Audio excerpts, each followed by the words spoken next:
presenting by Shekhar Sound Banji.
ऐसे करे दीवानी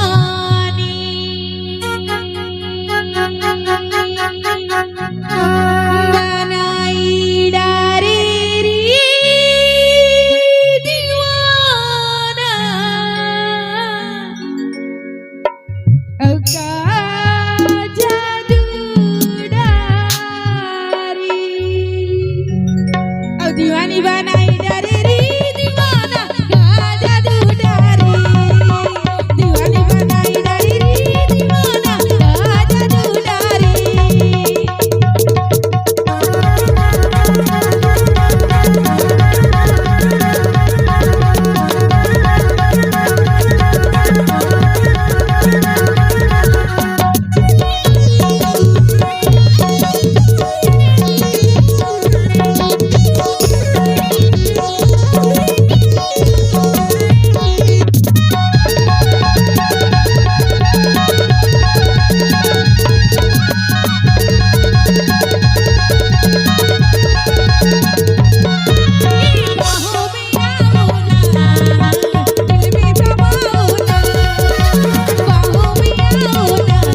तुझे देख मेरा दिल धड़का, मेरे जान तड़पते हैं। कोई जन्नत की बहूर नहीं मेरे कॉलेज की एक लड़की है। कोई जन्नत की बहूर नहीं मेरे कॉलेज की एक लड़की है। तुझे देख मेरा दिल धड़का मेरे जान तड़पती है। तुझे देख मेरा दिल धड़का मेरे जान तड़पती है। कोई जन्नत की बहूर नहीं मेरे कॉलेज की एक लड़की है। कोई जन्नत की बहूर नहीं मेरे कॉलेज की एक लड़की